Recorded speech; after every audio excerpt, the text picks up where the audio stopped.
다 같이 기도하시겠습니다. 교회의 머리가 되시는 예수 그리스도께서 죽음에서 부활 승천하신 후에 언약의 말씀대로 보내신 진리의 보혜사 성령을 통해 창세전 영원한 때에 구원하기로 예정하신 자들을 말씀으로 부르셔서 성령으로 거듭나게 하시고 성경을 깨닫게 하여 처녀 몸에서 나신 예수님이 구약의 언약대로 오신 그리스도이심을 확실히 알고 믿게 하심으로 전능하신 하나님이 언약의 말씀대로 성취하시는 여호와이심은 물론 그 존재하심과 속성들을 깊이 깨달아 알고 경외하며 섬기게 하시고 그들로 그리스도 안에서 서로 사랑의 교제를 나누며 함께 선한 일을 도모하고 마음과 뜻을 다하여 은사를 따라 살게 하심으로 교회의 체제를 갖추어 선한 싸움에 응전케 하셔서 최후로 거두실 승리를 통해 그리스도 자신은 물론 여호와 하나님의 영광을 지으신 온 우주에 영원토록 선포하신다.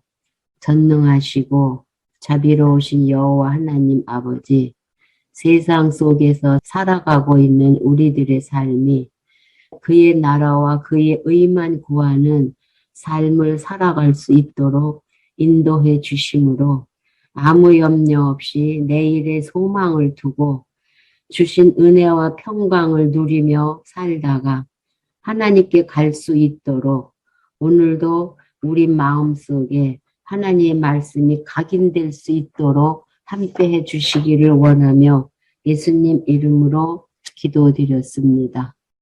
오늘은 신약 성경 중에 1편 예수에 의한 성취가 4장으로 되어 있는데 그 중에 1장 직임에 의한 성취 마태복음이에요. 마태복음은 예수님 제자인 세리 마태로 하여금 예수께서 직임에 의해 성취한 그리스도에 대한 내용을 기록하게 하신 내용인데 요절이 1장 1절이에요. 아브라함과 다윗의 자손 예수 그리스도의 세계라. 그래서 예수의 출생에 의한 성취를 증거하는데 1, 2장에서 계보와 잉태에 의해서 성취해요. 요약집을 보시면은 계보와 잉태에 의한 성취예요. 계보는 열조의 언약, 창세기 12장에서부터 에스더까지의 족보를 통해서 예수가 출생했다. 그래서 족보를 통해서 출생까지 족보를 통해서 성취한 내용을 증거를 하고 그 다음에 이사야 선지자가 예언한 대로 처녀가 잉태해서 아들을 낳는다고 한 이사야 예언대로 처녀가 잉태해서 출생을 하는데 미가 선지자 예언대로 베들레헴에서 출생을 할 뿐만 아니라 또 시련을 통해서 애굽으로 피신한다는 호세아 선지자 예언을 이루시려고 2살 이하 된 아이들은 다 죽이려고 하니까 애굽으로 피난 갔다가 나사렛으로 돌아와요. 나사렛에서 말씀 전파할 것이 이사야가 예언한 내용이 다 이루어지고 있음을 확인할 수 있을 뿐만 아니라 예수의 출현에 의한 성취인데 말라기 선지자가 장차 메시아가 오기 전에 엘리야를 먼저 보낸다고 말라기에서 예언을 했어요. 그 말라기 예언대로 세례 요한이 와서 오실 메시아를 선포하고 세례 요한에게 예수님이 물세례를 받으면서 성령 하나님과 성부 하나님이 예수님이 하나님의 아들임을 증거하면서 갈릴리에서부터 복음 전파를 시작하는 내용이 1장부터 4장까지 내용의 구약의 언약에 대한 성취를 함으로 예수님이 메시아임을 증거한 내용이고 그 다음에 5장에서부터 16장 12절까지는 선지자 직임에 의한 성취예요. 선지자 직임에 의한 성취는 세 묶음으로 되어 있어요. 첫째의 묶음은 말씀과 표적에 의해서 증거하고, 그 다음에 교훈과 질책으로 증거를 하고, 직위와 직무를 증거해서 구약의 언약을 다 성취함으로 예수님 자신이 그리스도임을 마태로 하여금 기록하게 하신 것이다. 이렇게 정리가 돼요. 근데 지난번에 말씀의 가르침에 의한 성취에서 선지자의 글을 가르쳤어요. 선지자의 글을 가르쳤다는 것은 구약의 3편, 예언을 통한 언약에서는 장차 메시아가 와서 죽고 부활하실 메시아를 보내어 준다고 언약했는데 그 선지자의 언약대로 이스라엘 백성들로 하여금 시련을 통해서 오실 메시아를 간구케 하는 내용에서 팔복을 가르쳐 주었어요. 그 다음에 계명과 율례를 가르쳐 줘요. 왜냐하면 계명과 율례라는 건 율법이에요. 율법은 계명과 율례로 되어 있어요. 계명은 하나님 사랑, 계명 율법 중에 1조에서부터 4조까지가 하나님 사랑이고 5조서부터 10조까지가 이웃 사랑이에요. 그런데 서기관과 바리새인들은 계명과 율례를 율법을 지켜서 의롭게 된다는 모형적인 언약을 지켜서 의롭게 되려고 하니까 예수님께서 잘못된 옛 언약을 불식시키기 위해서 새 언약을 설명을 하는 거예요. 너희들은 모형을 지켜서 의롭다 하려고 하는데 새 언약은 이 모형은 오실 그리스도에 대한 그림자예요. 너희들은 그림자를 지키려고 하는데 내가 실제로 메시아로 왔다. 이것을 증거하는 내용이 계명과 율례를 가리키는 내용인 거예요. 율법은 나에 대한 증거지 율법을 지켜서 의롭게 되는 것이 아니다. 그래서 새 언약의 법은 지킬 자가 아무도 없다. 죄인인 내가 대속을 통해서 내 백성을 삼아야 의로운 거지 이 계명과 율례를 지켜서 의롭게 될 수가 없는 거다. 그래서 잘못된 율법관을 불식시키기 위해서 계명과 율례를 가르쳐 주셔요. 그러면서 행위와 자세를 가르쳐 줘요. 서기관과 바리새인들이 구제할 때나 기도할 때나 금식할 때에 사람에게 보이려고 하는 이 잘못된 행위를 가르치면서 서기관과 바리새인들은 경계의 대상자라고 하는 거예요. 그래서 말씀을 가리킴으로 구약의 언약을 성취하러 오신 그리스도이심을 가르쳐 주고 오늘 할 8장부터 9장은 표적을 행해요.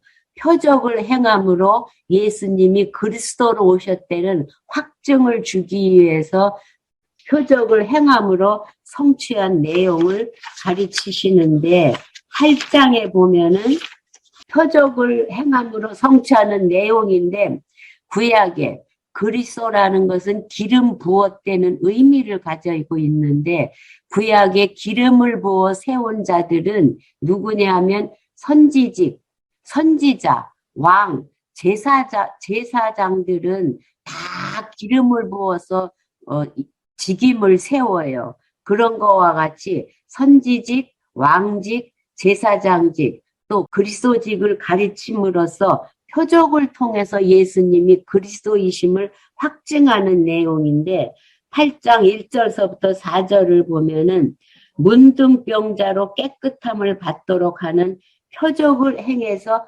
가르쳐줘요. 구약에서 선지자들은 많은 표적을 행했잖아요. 그 중에 엘리야와 엘리사가 표적을 제일 많이 행했어요. 왜 제일 표적을 많이 행했느냐면 엘리야와 엘리사는 북쪽 망한다는 말을 예언을 한 거예요. 표적을 하고 그대로 표적이 이루어지는 것은 엘리야와 엘리사는 참 선지자임을 확인하기 위해서 많은 표적을 일으키게 했어요. 그러면서 선지직임에 의한 성취를 가르쳐 주시기 위해서 표적을 행하시는데 지난번에 7장 29절에서 뭐라고 하냐면 예수님은 그 가르치는 것이 권세 있는 자와 같고 또 저희 서기관들과 같지 않아요. 왜냐하면 예수님이 이 가르치는 권세가 있다는 것은 율법과 선지자의 모든 말씀을 성취한 그리스도이기 때문에 권위가 있지만 서기관과 바리새인들은 옛 언약을 행해야 의롭다고 가르치시기 때문에 그게 틀려요. 가르치는 내용이. 이제 권세 있는 말씀을 가르치신 예수께서 다 가르치시고 산에서 내려오니까 허다한 무리들이 권세 있는 말씀을 듣고 깨달은 무리들이 쫓아와요.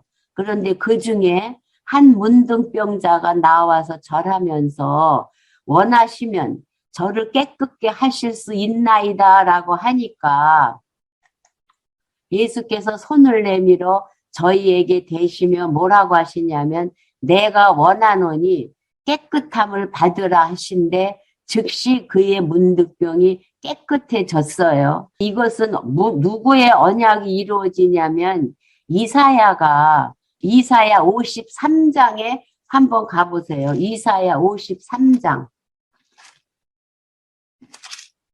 이사야 53장에서 오실 메시아를 언약을 했어요. 이사야 53장은 어디에 들어가냐면 이사야에서 쌈의 심에서 유다와 이방 백성들을 회복해주고 대적은 멸하고 그 다음에 회복한 백성들을 구속해서 통치해 주실 언약에 들어가는 내용인데 53장에 보면은 우리의 전한 것을 누가 믿었느냐? 여호와의 팔이 네게 나타났느냐?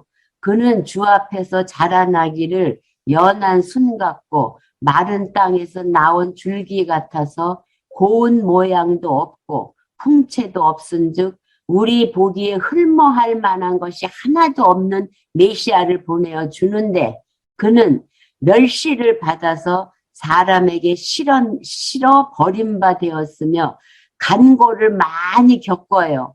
또 질고를 아는 자라 간고와 질고 많은 고통을 겪은 자예요. 그래서 마치 사람들에게 얼굴을 가리우고 보지 않음을 받는 자 같아서 멸시를 당하였고 우리도 그를 귀히 여기지 아니한 자예요. 근데 그는 실로 우리의 질고를 지시고 우리의 슬픔을 당하셨거늘 우리의 모든 질병과 슬픔을 대신 대속사역을 하신 거예요. 그래서 우리는 생각하기를 그는 징벌을 받아서 하나님께 맞으며 고난을 당했다 했다는 거예요. 그러니까 그가 예수님이 찔림은 우리의 허물을 인해서 대신 찔림을 받으신 거고 그가 십자가에 죽으신 것은 우리의 죄악을 인함이라.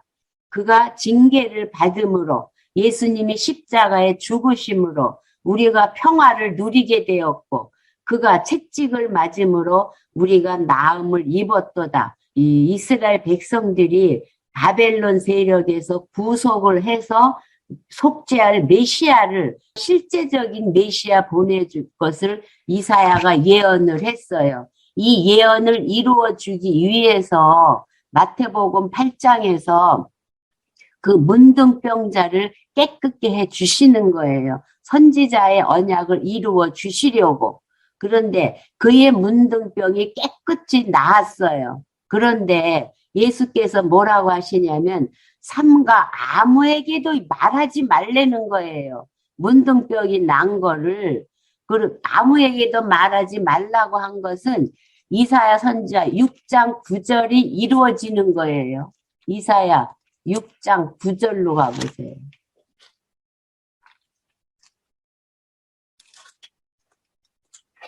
이사야 6장 9절에서 여호와께서 뭐라고 하시냐면 이사야에게 여호와께서 가라사대 가서 이 백성에게 이르기를 너희가 듣기는 들어도 깨닫지 못할 것이요 보기는 보아도 알지 못하리라 했어요. 깨달을 자만 깨닫지 못 깨달을 자에게는 못 깨닫게 하신다는 거예요. 그러니까 이사야가 그럼 언제까지 못 깨닫느냐고 물으니까 13절에서 아주 그루터기 이 새로 싹이 나올 수 있는 그루터기가 남을 때까지 다 못 들어서 멸망케 하신다고 예언을 한 것을 이루시려고 마태복음 8장에서 병이 난 것을 삼가 아무에게도 이르지 말라는 거예요. 못 믿을 자는 못 믿게 하려고 이르지 말라고 하면서 다만 가서 제사장에게 내 몸을 보이고 모세의 명한 예물을 드려 저희에게 증거하라 하시니라. 그러니까 레위기에서 문둥병이 나면은 제사장에게 예물을 가지고 가서 보이게 되어 있어요. 율례를. 이 율례를 지키라고 하는 것은 제사장한테 가서 옛 언약의 문둥병에 대한 성화 규례가 성취되어서 그리스도가 왔음을 제사장한테 증거하라고 시키는 내용인 거예요. 그러니까 선지자인 이사야가 예언한 대로 다 이루어 주심으로 선지직을 이루시는 그리스도를 가리키면서 5절에서부터 13절은 중풍병자를 말씀으로 낫도록 하는 표적을 행해서 가르쳐 줘요. 예수께서 또 가버나움에 들어가시니 한 백부장이 나와서 간구해요. 이방인이에요. 가로되 주여 내 하인이 중풍병으로 집에 누워 몹시 괴로워한다고 하면서 내가 가서 고쳐주리라. 지금부터 계속 보면은 예수님은 명령을 하셔요. 명령을 하는 것은 왕권을 가지신 메시아기 때문에 그래요. 지난번에 예수님이 처음에 뭐라고 말씀을 선포하냐면 회개하라. 천국이 가까웠다고 그랬어요. 천국의 왕이기 때문에 명령으로 하시는 거예요. 왕이니까 명령을 하지 우리는 명령을 할 자격이 없어요. 왕이 아니라 그리스도에 붙은 지체이기 때문에. 그래서 계속 명령문이 나오는 것을 볼 수 있어요. 내가 가서 그를 고쳐주리라. 반드시 고쳐주신다는 약속으로 봐야 돼요. 백부장이 뭐라고 하냐면 주여 내 집에 들어오심을 나는 감당치 못하겠사오니 다만 말씀으로만 하려는 거예요. 왜? 이제 소문이 그리스도가 왔다는 소문이 다 퍼졌기 때문에 이방인이 먼저 깨달아요. 그러니까 말씀으로만 해달라고 그래요. 그러면서 말씀으로 하면 내 하인이 날 확신을 딱 가져요. 이방 백부장이 나도 남의 수하에 있는 사람이요. 내 아래도 군사가 있으니 이더러 가라 하면 가고 저더러 오라 하면 오고 내 정도로 이것을 하라 하면 한다는 거예요. 그러니까 말씀만 하시면 다 날 수 있다는 그리스도임을 확증하기 때문에 확신을 가져요. 그러니까 예수께서 들으시고 기히 여겨 쫓는 자들에게 뭐라고 하냐면 내가 진실로 너희에게 이르노니 이스라엘 중 아무에게도 이만한 믿음을 만나보지 못하였다는 거예요.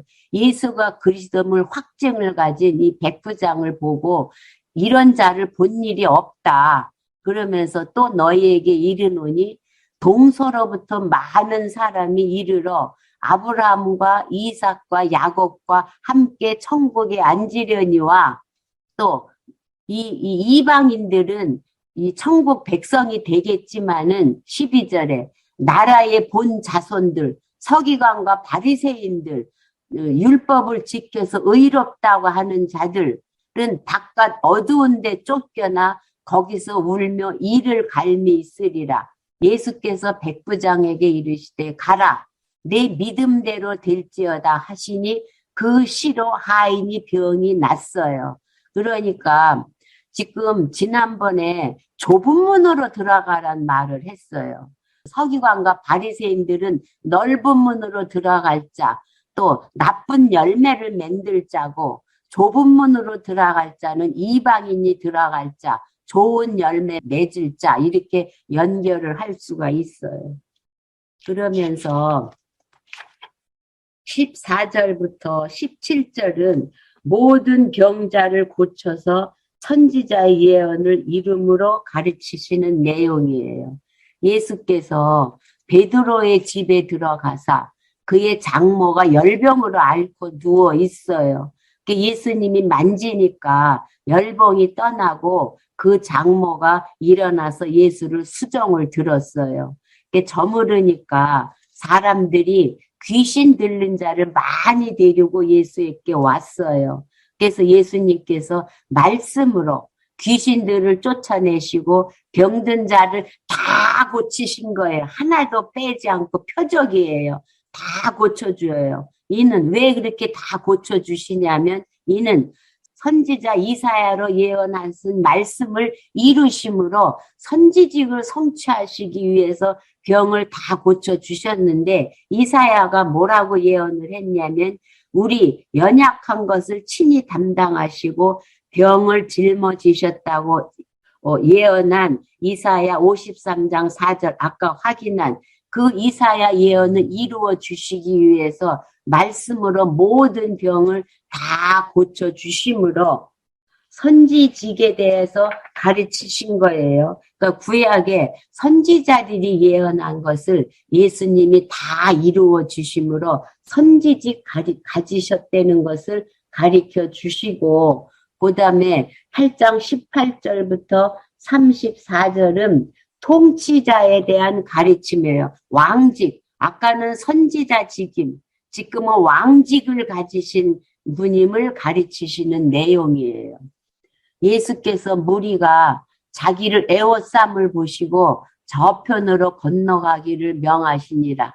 그런데 한 서기관이 와요. 지금으로 말한 공무원이 와가지고 예수께 말씀을 하되 선생님이요 어디로 가시든지 저를 쫓겠다고 해요. 그러니까 예수님께서 여우도 굴이 있고 공중의 새도 거처가 있으되 오직 인자 하나님이 사람의 모양으로 온 인자 사람은 머리 둘 곳이 없다. 그러니까 나는 아무 가진 게 없으니까 쫓지 말라는 거예요.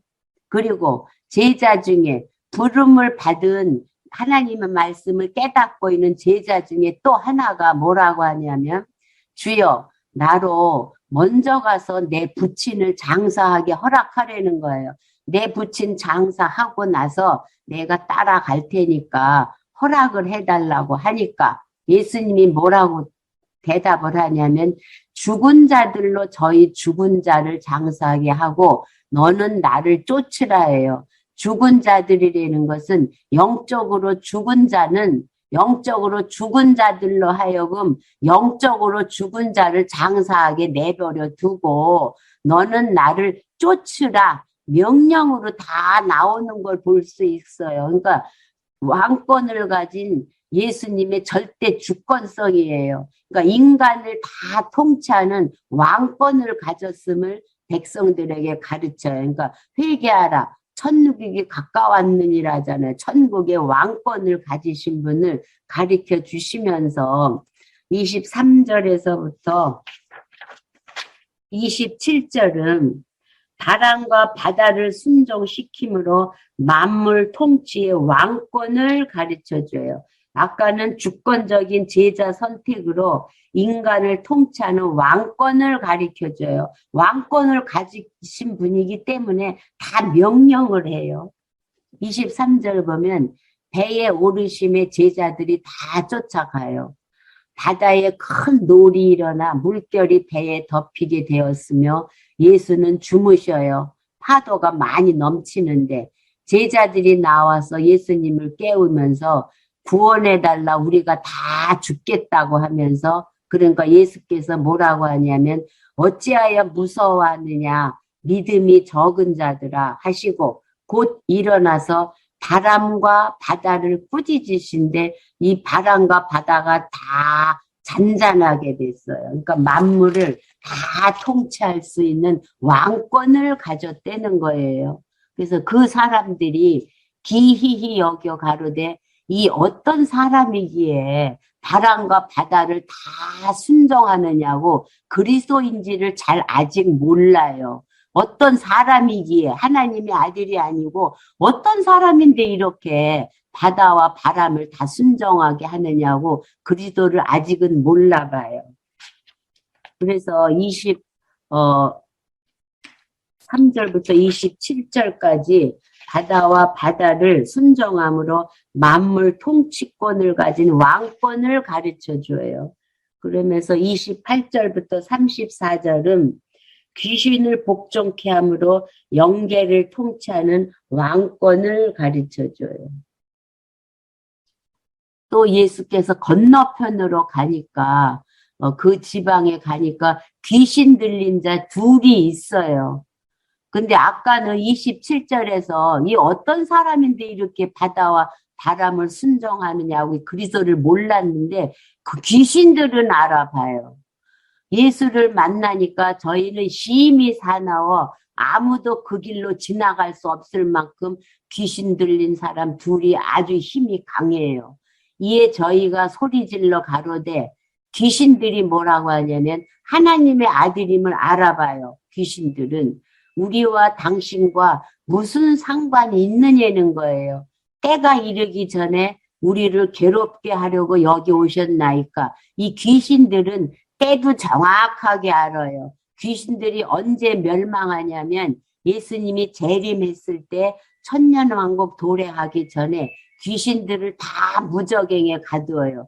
그때가 안 됐는데 왜 오셨느냐는 거예요. 왜 와서 괴롭히느냐고 귀신들이 예수님한테 따져요. 그러니까 마침 멀리서 많은 돼지떼가 먹고 있으니까 귀신들이 예수님에게 간구해요. 만일 우리를 쫓아내실진데 돼지떼에 들어가게 해달라고 간구를 해요. 귀신들이. 그러니까 저희더러 가라. 명령이에요. 왕권을 가지신 이기 때문에 하시니 가라고 하니까 귀신들이 나와서 돼지에게로 들어가는지라 온 떼가 비탈로 내리달아 바다에 들어가서 물에서 다 돼지가 몰살에 죽었어요.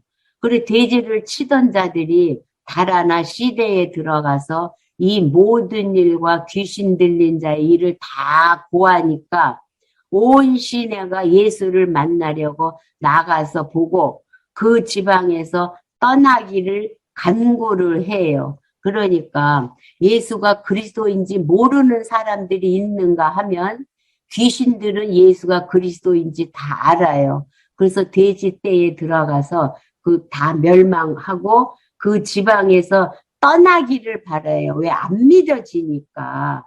이거를 보면은 지금 예수님이 선지직을 가르치고 선지자임을 가르치고 또 왕권을 가지신 거를 가르쳤어요. 그 다음에 제사직에 대해서 가르쳐줘요. 제사직. 그러니까 기독교 역사 섭리의 원리는 유실론적 역사예요. 유일신 하나님께서 당신을 드러내시는 데는 사용하지 않는 것이 하나도 없어요. 다 사용을 하셔요. 9장 1절에서 8절을 보면 중풍병자를 고치시는 표적으로 죄 사하는 제사직을 가르쳐 주어요. 그러니까 제사직에 대한 가르침이에요. 예수께서 배에 오르사 건너가 본 동네에 이르시니 예수님은 원래 가버나움에서 살게 될 선지자가 다 예언을 했어요. 가버나움 그 본 동네에 가셨어요. 근데 거기에 침상에 누운 중풍병자를 사람들이 데리고 오거늘 예수께서 저희의 믿음을 보시고 중풍병자에게 이르시되 소자야 안심하라 내 죄사함을 받았느니라 그래요. 어떤 서기관이 속으로 참남하다 그래요. 사람인데 죄사함을 받았다고 하니까 속으로 참남해해요. 그러니까 예수께서 다 알으셔요. 마음에 생각하고 뜻 품은 것까지 다 아시고 뭐라고 하시냐면 너희가 어찌하여 마음에 악한 생각을 하느냐는 거예요. 죄 사함을 받으니라 하는 말과 일어나 걸어가라 하는 말이 어떤 것이 쉽겠느냐는 거예요. 죄 사함을 받는 말이 쉬우냐, 일어나 걸어가라 하는 말이 쉬우냐, 어떤 것이 쉽겠냐고 물어요. 그러나 인자가 세상에서 죄를 사하는 권세가 있는 줄을 너희에게 알게 하려고 그냥 걸어가라 하면 쉬운데, 그래서 내가 죄사함을 받으란 말을 하셨다고 하면서 중풍병자에게 뭐라고 하냐면, 일어나 내 침상을 가지고 집으로 가라. 그러니까 명령이에요. 예수님의 명령은 언약으로 봐야 돼요. 그래서 반드시 병이 낫게 되어 있어요. 하시니까 그가 일어나 집으로 돌아가거늘 무리가 보고 두려워하여 이런 권세를 사람에게 주신 하나님께 영광을 돌려요. 죄 사함을 받아서 병을 낫는 것을 보고 하나님이 보내신 그리스도임을 깨달아서 하나님께 영광을 돌리게 하신 내용을 우리가 확인할 수가 있어요. 그러면서 9절부터 13절은 죄인을 부르는 표적으로 죄를 사하시는 제사직을 가르쳐 주는 내용이에요. 또 예수께서 이제 거기서 본 고향인 가버나움에서 떠나서 지나가다가 마태라는 사람이 세관에 앉은 것을 보고 이르되 나를 쫓으라 하시니 일어나 쫓아가요. 쫓으라. 절대 주권자가 명령을 하면 쫓아가게 되어 있어요. 이게 마태복음은 이 세일인 마태가 기록을 한 거예요. 자기를 부르신 그리스도를 여기서 증거를 해요. 그러면서 예수께서 마태의 집에서 앉아 음식을 잡수실 때에 많은 세리와 죄인들이 와서 예수와 그 제자들과 함께 먹었어요. 그랬더니 바리새인들이 보고 그 제자들에게 이르되 어찌하여 너희 선생은 세리와 죄인들과 함께 먹느냐. 근데 그 말씀을 예수님이 들었어요. 그 바리새인들이 하는 말씀을. 그리고 뭐라고 하시냐면 건강한 자에게는 의원이 쓸데없고 병든 자에게야 쓸데있다 그래요. 건강한 자는 의원이 필요 없어요. 너희들은 율법을 행해서 의롭다 하는 자들에게는 의원이 필요가 없어요. 누가 의원이 필요하냐면 병든 자리에야 쓸데가 있다는 거예요. 그러니까 죄를 사하는 제사직을 수행하는 그리스도이므로 그리스도이기 때문에 병든 자에게 쓸데 있지, 너희들은 율법을 지켜서 의롭다 하는 자에게는 제사직을 사용할 필요가 없다는 거예요. 그러니까 너희는 가서 내가 긍휼을 원하고 제사를 원치 아니하노라 하신 뜻이 무엇인지 배우라고 하면서 내가 의인을 부르러 온 것이 아니요 죄인을 부르러 왔다고 하면서 제사 직임에 의해서 가르쳐 주는 내용을 우리가 확인을 해 봤어요. 그러면서 14절부터 17절은 금식의 실행 여부에 대한 세 가지 비유를 통해서 가르쳐 주어요. 그때에 죄인을 부르러 왔다. 제사 직임을 성취하러 온 나는 그리스도다. 그때에 요한의 제자들이 예수께 나와서 뭐라고 하냐면 우리와 바리새인들은 금식을 하는데 어찌하여 당신의 제자들은 금식하지 않느냐고 물어요. 그러니까 예수께서 뭐라고 대답을 하느냐면 혼인집에 손님들이 신랑과 함께 있을 동안에 슬퍼할 수 있느냐 그래요. 이것은 죄를 사하는 제사장 직임을 가진 그리스도와 함께 있는데 죄로 인해서 슬퍼하고 고난받을 이유가 없지 않느냐. 죄를 사해준 신랑과 함께 있는데 그러나 신랑을 빼앗기는 날이 이르니 그때에는 금식을 한다는 거예요. 신랑을 빼앗기는 날, 신랑 되시는 예수님이 십자가에 죽으실 때에 그때에는 너희들이 금식할 거다, 슬퍼할 거다.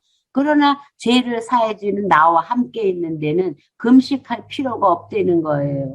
그러면서 구약과 신약이 모형과 실체가 공존할 수 없다는 것을 비유로 가르쳐 줘요. 어떤 비유로 가르쳐 주냐면 생배 조각을 낡은 옷에 붙이는 자가 없어요. 튼튼한 배조각을 낡은 배조각에다 기으면 낡은 배조각이 찢어지잖아요. 이는 기운 것이 그 옷을 당기어 헤어짐이 더하게 되며, 또 예를 들어요. 새 포도주를 낡은 가죽 부대에 넣지 아니하나니 그렇게 하면 부대가 터져 포도주도 쏟아지고 부대도 버리게 됨이라. 새 포도주는 새 부대에 넣어야 둘이 다 보존된다는 거예요. 그러니까 모형과 실체는 공존을 할 수가 없어요. 구약은 모형이고 모형을 이룬 실체인 그리스도가 왔는데 옛 언약과 새 언약은 공존할 수 없다고 가리키는 내용이에요. 그러니까 세례 요한 제자나 바리새인은 옛 언약에 따라서 금식을 하지만 제자들은 새 언약에 따라 금식하지 아니한다는 사실을 비유를 통해서 가르쳐 주는 거예요. 모형과 실체가 공존할 수 없다. 우리가 햇빛이 비치면 그림자가 있는데 햇빛이 정중앙에 비치면 그림자가 없어지고 실체만 있어요. 그러면서 이제 지금까지는 선지직, 메시아가 와서 선지직, 왕직, 제사직을 다 이루는 그리스도임을 가르쳤어요. 그런데 네 번째는 그리스도직을 가르쳐줘요. 그리스도직이라는 것은 선지직, 왕직, 제사장직을 다 가지신 분이 그리스도직이잖아요. 구약에 기름 부어 세운 자는 선지자, 왕, 제사장직이에요. 그 세 직이 다 나오는 것을 확인을 할 수가 있어요. 18절부터 26절은 혈루증을 치료하고 죽은 소녀를 살리는 표적으로 그리스도임을 가르쳐 주어요. 예수께서 이 말씀을 하실 때에 한 직원이 와서 절하고 뭐라고 하냐면 관직 중에 한 사람 예수님하고 절하면서 뭐라고 하냐면 내 딸이 금방 죽었다는 거예요. 그리고 오셔서 그 몸에 손을 얹으셔서 그러하면 잘 되는 것을 확신을 가져요. 그래서 예수께서 따라가시는 때 제자들도 같이 가요. 그런데 가는 중간에 열도의 혈루증을 앓는 여자가 예수의 뒤로 와서 그 옷을 만지니까 이는 제 마음에 그 겉옷만 만져도 자기가 죄사함을 얻을 확신을 딱 가져요. 이 혈류병 환자가. 그러니까 예수께서 돌이켜보고 혈류병 환자를 보면서 뭐라고 하냐면 딸아 안심하라. 네 믿음이 너를 구원했다 그래요. 병을 낫게 해준 그리스도임을 알게 해주셨다는 거예요. 그래서 하시니까 여자가 그 즉시로 병이 나았어요. 그래서 구원을 받았어요. 그러니까 예수께서 그 직원의 집에 가서 피리 부는 자들과 헌화하는 무리를 봐요. 그 직원이 금방 자기 딸이 죽었다고 그랬잖아요. 죽었으니까 장례를 치르고 있는 거예요. 그러니까 예수님이 24절에서 뭐라고 하시냐면 다 장례하는 자들 보고 다 물러가라고 그래요. 이 소녀가 죽은 것이 아니라 잔다고 하니까 사람들이 비웃어요. 사람의 눈으로 보면 죽은 것이 확실한데 잔다고 하니까 당연히 모르니까 비웃어요. 그러니까 무리를 다 내어보낸 후에 예수께서 들어가서 소녀의 손을 잡으심에 소녀가 일어났어요. 그 소문이 온 땅에 다 퍼졌어요. 그래서 18절서부터 26절은 그리스도의 직 가운데에 제사직, 죄를 사해주는 제사직을 통해서 그리스도임을 확증을 했어요. 그 다음에 27절부터 31절은 소경의 눈이 믿음대로 밝아지게 하는 표적을 통해서 왕권을 가르쳐줘요. 왕권. 예수께서 거기서 떠나가실 때 두 소경이 따라오면서 소리를 질러 뭐라 하냐면 다윗의 자손이여 우리를 불쌍히 여기소서 해요. 다윗 왕권을 가지고 오신 다윗의 자손이라고 그래요. 그러면서 불쌍히 여겨달라고 하면서 예수께서 집에 들어가셔서 소경들이 나오거늘 예수께서 뭐라고 하냐면 내가 능히 이 일 할 줄을 믿느냐 하니까 주여 믿는다는 거예요. 왕권을 가지고 오신 그리스도임을 확증을 해요. 이 두 소경이. 그래서 예수님이 뭐라고 하냐면 저의 눈을 만지시면서 너희 믿음대로 되라 명령이에요.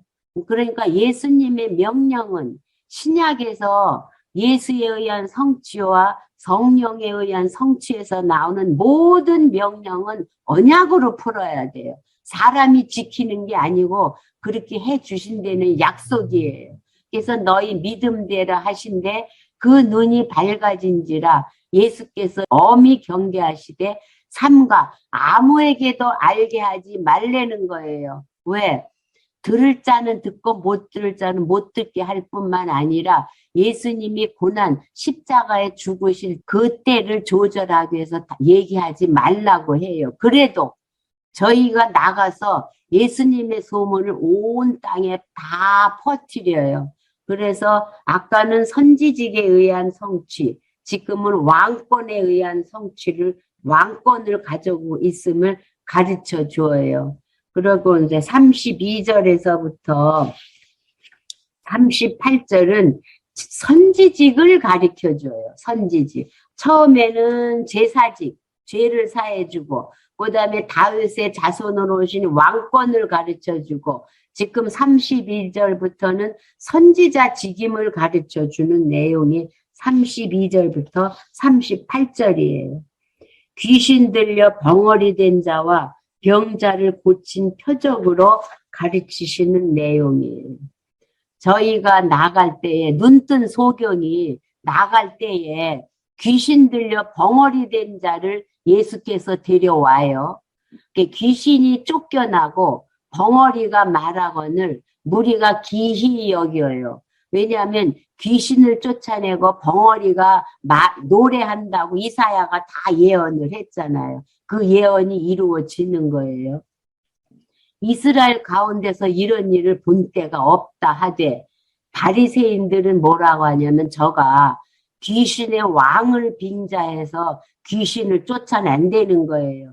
귀신의 왕을 의지를 해서 저렇게 귀신을 쫓아낸다고 바리새인들은 말을 하는데 예수께서 모든 성과 촌에 두루 다니사 저희 회당에서 가르쳐요. 선지자 직임 중에 하나는 선지자들이 예언한 표적도 일으키실 뿐만 아니라 가르치시는 것도 선지직인 거예요. 가르치시며 천국 복음을 전파하시며 모든 병과 모든 약한 것을 고치시니라. 무리가 보시고 민망히 여기시니 이는 저희가 목자 없는 양과 같이 고생하며 유리하는 자들을 불쌍히 여기셔요. 이에 제자들에게 이르시되 추수할 것은 많되 일꾼이 적으니까 그러므로 추수하는 주인에게 청하여 추수할 일꾼들을 보내어 주소서 하라 명령을 하면서 하시니라. 그래서 귀신 들려 벙어리 된 자와 병자를 고쳐주신 표적으로 선지직임을 가르쳐 주셔요. 그래서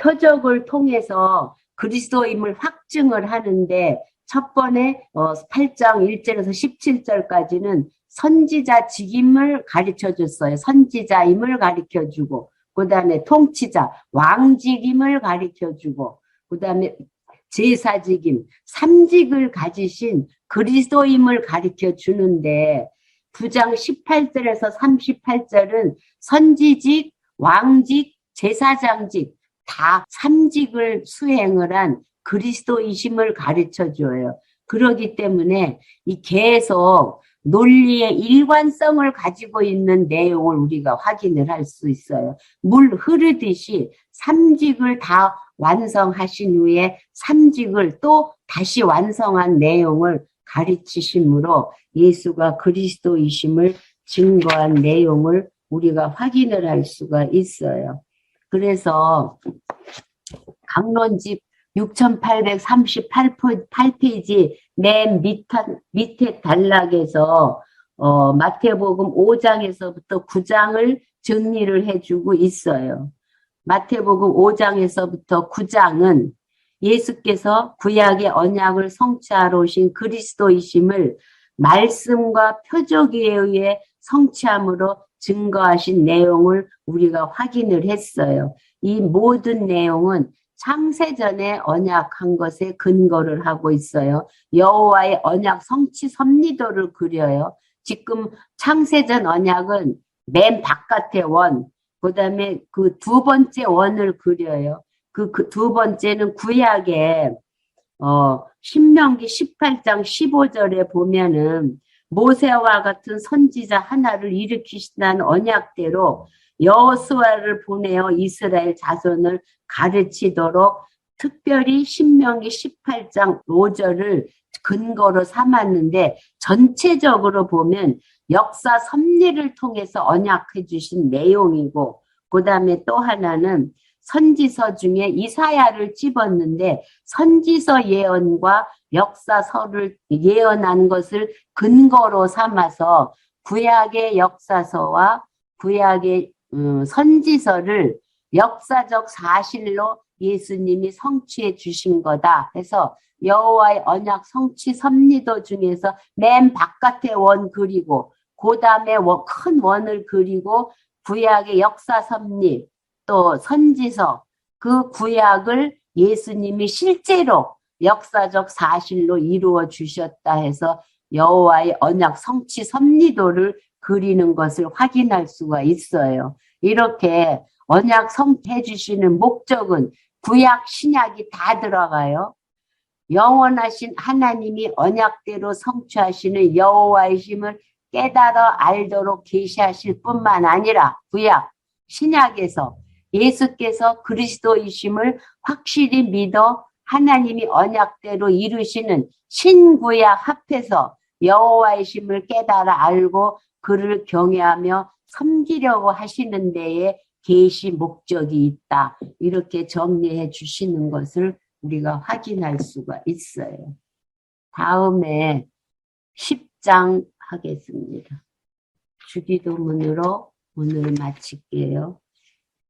하늘에 계신 아버지, 이름이 거룩히 여김을 받으시오며 나라의 임하옵시며 뜻이 하늘에서 이룬 것 같이 땅에서 이루어지이다. 오늘날 우리에게 일용할 양식을 주옵시고 우리가 우리에게 죄 지은 자를 사하여 준 것 같이 우리 죄를 사하여 주옵시고 우리를 시험에 들게 하지 마옵시며 다만 악에서 구하옵소서. 대개 나라와 권세와 영광이 아버지께 영원히 있사옵나이다. 아멘.